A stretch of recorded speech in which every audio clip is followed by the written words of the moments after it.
നിലമ്പൂരിൽ NDA തെരഞ്ഞെടുപ്പ് convention കോടതിപ്പടിയിൽ പ്രത്യേകം സജ്ജീകരിച്ച വേദിയിലാണ് കൺവെൻഷൻ നടക്കുന്നത്. കേന്ദ്രമന്ത്രി സുരേഷ് ഗോപി കൺവെൻഷൻ ഉദ്ഘാടനം ചെയ്യും.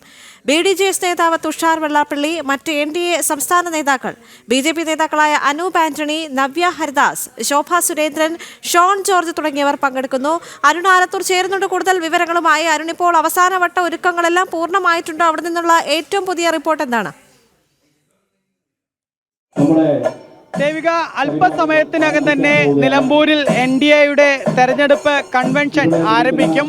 ഇപ്പോൾ അതിനുവേണ്ടിയുള്ള ഒരുക്കങ്ങളൊക്കെ ഏറെക്കുറെ പൂർത്തിയായിരിക്കുന്നു. ഒരുപാട് ആളുകൾ ഇങ്ങനെ ഈ തെരഞ്ഞെടുപ്പ് കൺവെൻഷൻ നടക്കുന്ന വേദിയിലേക്ക് ഒഴുകിയെത്തുന്നതാണ് കാണാൻ സാധിക്കുന്നത്. നമുക്കിപ്പോൾ ദൃശ്യങ്ങളിൽ ചെണ്ടമേളത്തിൻ്റെയൊക്കെ അകമ്പടിയോടുകൂടെ തന്നെ അതിൻ്റെ ആ അവസാനവട്ട ഒരുക്കങ്ങൾ ആളുകളൊക്കെ ഇങ്ങനെ ഈ NDAയുടെ തെരഞ്ഞെടുപ്പ് കൺവെൻഷൻ നടക്കുന്ന വേദിയിലേക്ക് ഒഴുകിയെത്തുന്ന കാഴ്ചയാണ് കാണാൻ സാധിക്കുന്നത്. നിലമ്പൂരിലെ കോടതി പടിയിൽ പ്രത്യേകം സജ്ജീകരിച്ചിട്ടുള്ള വേദിയിലാണ് ഈ തെരഞ്ഞെടുപ്പ് കൺവെൻഷൻ നടക്കുന്നത്.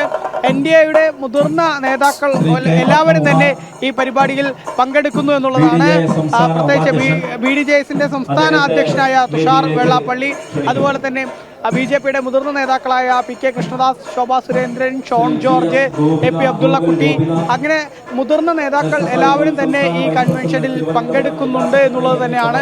NDAയെ സംബന്ധിച്ചിടത്തോളം നിലമ്പൂരിൽ വളരെ മികച്ച ഒരു സ്ഥാനാർത്ഥിയെ പ്രഖ്യാപിച്ചു. ആ സ്ഥാനാർത്ഥി പ്രഖ്യാപനത്തിന് ശേഷം തെരഞ്ഞെടുപ്പ് പ്രചാരണം ഇങ്ങനെ മുന്നോട്ട് പോകുന്ന വേളയിലാണ് ഇപ്പോൾ ഈ ഒരു തെരഞ്ഞെടുപ്പ് കൺവെൻഷൻ നടക്കുന്നത്. ഈ തെരഞ്ഞെടുപ്പ് കൺവെൻഷൻ കൂടി കഴിയുന്നതോടുകൂടെ കൂടുതൽ ഊർജ്ജസ്വലമായി ഈ തെരഞ്ഞെടുപ്പ് പോരാട്ടത്തിൽ മുന്നോട്ട് പോവുക എന്നുള്ളത് തന്നെയാണ് BJP ഉദ്ദേശിക്കുന്നത്, NDA ഉദ്ദേശിക്കുന്നത്. ഏതായാലും ഈ തെരഞ്ഞെടുപ്പ് കൺവെൻഷൻ ഉദ്ഘാടനം ചെയ്യാൻ പോകുന്നത് അത് കേന്ദ്രമന്ത്രി സുരേഷ് ഗോപിയാണ്.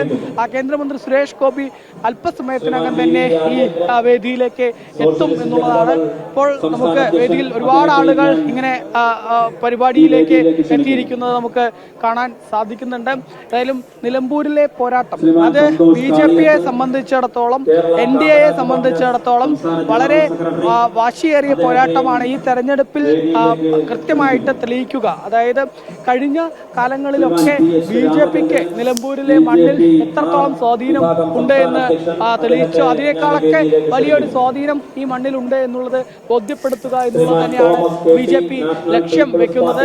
അത് മികച്ചൊരു സ്ഥാനാർത്ഥിയെ കൂടി പ്രഖ്യാപിക്കാൻ കഴിഞ്ഞു എന്നുള്ളതാണ്. കാരണം നിലമ്പൂരിലെ സ്ഥാനാർത്ഥിയെ സംബന്ധിച്ചിടത്തോളം അത് നിലമ്പൂരിലെ തന്നെ വ്യക്തിയാണ്, നിലമ്പൂരുകാരൻ തന്നെ ആയ വ്യക്തിയാണ്. അത് BJPക്ക് വലിയ ഗുണം ചെയ്യും എന്നുള്ളതാണ്. മാത്രമല്ല അദ്ദേഹം ഒരു അഡ്വക്കേറ്റാണ്, അഡ്വക്കേറ്റ് മോഹൻ ജോർജ്. അദ്ദേഹം ഒരു അഭിഭാഷകനാണ്. അതുപോലെ തന്നെ മാർത്തോമ സമുദായത്തിൽ നിന്നുള്ള, ക്രിസ്ത്യൻ സമുദായത്തിൽ നിന്നുള്ള വ്യക്തിയാണ്. അവിടുത്തെ പള്ളിയിൽ വിവിധ ചുമതലകൾ വഹിച്ചിട്ടുള്ള വ്യക്തിയാണ്. അവിടുത്തെ കോളേജിന്റെ ചുമതല വഹിച്ചിട്ടുള്ള വ്യക്തിയാണ്. അങ്ങനെ അദ്ദേഹത്തിന്റെ ആ ഒരു വിവിധ മേഖലകളിലുള്ള പ്രാവീണ്യം അതെല്ലാം വോട്ടായി മാറും, അതെല്ലാം വലിയ ഗുണമായി മാറും BJPക്ക്, NDAക്ക് എന്നുള്ളത് തന്നെയാണ് NDA കരുതുന്നത്, BJP കരുതുന്നത്.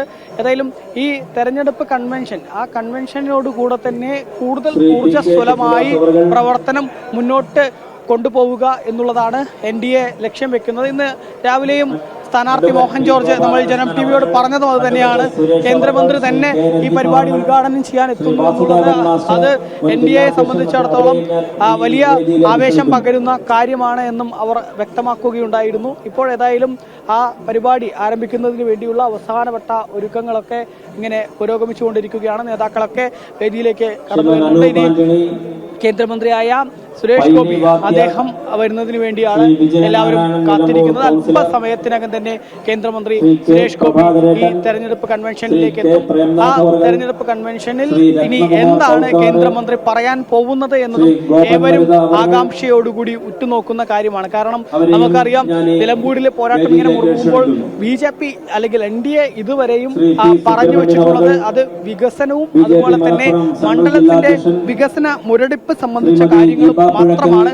എന്നാൽ ഇടത് വലത് മുന്നണികൾ അനാവശ്യ വിവാദങ്ങൾ അതിന് പുറകെ പോകുമ്പോൾ അത്തരം വിവാദങ്ങൾക്ക് പുറമെ അല്ല കൃത്യമായിട്ടുള്ള വികസനമാണ് ഇവിടെ പറഞ്ഞു വെക്കേണ്ടത് എന്നുള്ളതാണ് NDA സ്ഥാനാർത്ഥി ഉൾപ്പെടെ പറഞ്ഞത്. അതുകൊണ്ട് തന്നെ കേന്ദ്രമന്ത്രി സുരേഷ് ഗോപി ഇന്നെത്തുമ്പോൾ അദ്ദേഹം ഇവിടെ രാഷ്ട്രീയപരമായിട്ട് എന്തൊക്കെ കാര്യങ്ങൾ പറയും എന്നുള്ളത് ഏവരും ഉറ്റുനോക്കുന്ന കാര്യമാണ്. ഏതായാലും അല്പസമയത്തിനകം തന്നെ ഈ തെരഞ്ഞെടുപ്പ് കൺവെൻഷൻ ആരംഭിക്കും. ദേവിക. ശരി അരുൺ, അവിടെ അല്പസമയത്തിനുള്ളിൽ തന്നെ കേന്ദ്രമന്ത്രി എത്തുമെന്ന് മനസ്സിലാക്കാൻ സാധിക്കുന്നുണ്ട്. എപ്പോഴായിരിക്കും അദ്ദേഹം അവിടേക്ക് എത്തിച്ചേരുക? അതുമായി ബന്ധപ്പെട്ട് എന്തെങ്കിലും അറിയാൻ സാധിക്കുന്നുണ്ടോ? നിലവിൽ ഏതാനും നിമിഷങ്ങൾക്കകം തന്നെ എത്തും എന്നുള്ളതാണ് ഉത്തരം പരിശോധിച്ചാൽ നമുക്കിത് മനസ്സിലാകും. 25 വർഷം ലോക പ്രശസ്തമായ ഓയിൽ കമ്പനിയായ അറാംകോയുടെ ഹോസ്പിറ്റൽ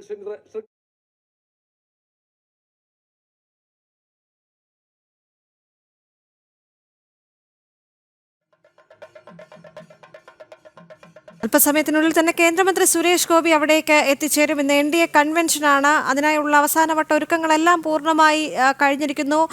വലിയ ജനത്തിരക്കാണ് അവിടെ കാണാൻ സാധിക്കുന്നത്. കാരണം നേതാക്കളെയെല്ലാം കാണാനും അഭിവാദ്യങ്ങൾ അർപ്പിക്കാനുമായി അവിടെ ജനങ്ങൾ തടിച്ചുകൂടുന്നൊരു സാഹചര്യമുണ്ട്. നിലമ്പൂരിൽ NDA തെരഞ്ഞെടുപ്പ് കൺവെൻഷൻ ആരംഭിക്കുന്നു. കോടതിപ്പടിയിൽ പ്രത്യേകം സജ്ജീകരിച്ച വേദിയിലാണ് കൺവെൻഷൻ നടക്കുന്നത്. കേന്ദ്രമന്ത്രി സുരേഷ് ഗോപി അല്പസമയത്തിനുള്ളിൽ അവിടേക്ക് എത്തിച്ചേരും. അദ്ദേഹം തന്നെയാണ് ഉദ്ഘാടനം നിർവഹിക്കുക. BDJS നേതാവ് തുഷാർ വെള്ളാപ്പള്ളി, മറ്റ് NDA സംസ്ഥാന നേതാക്കളെല്ലാം അവിടെ എത്തിയിട്ടുണ്ട്.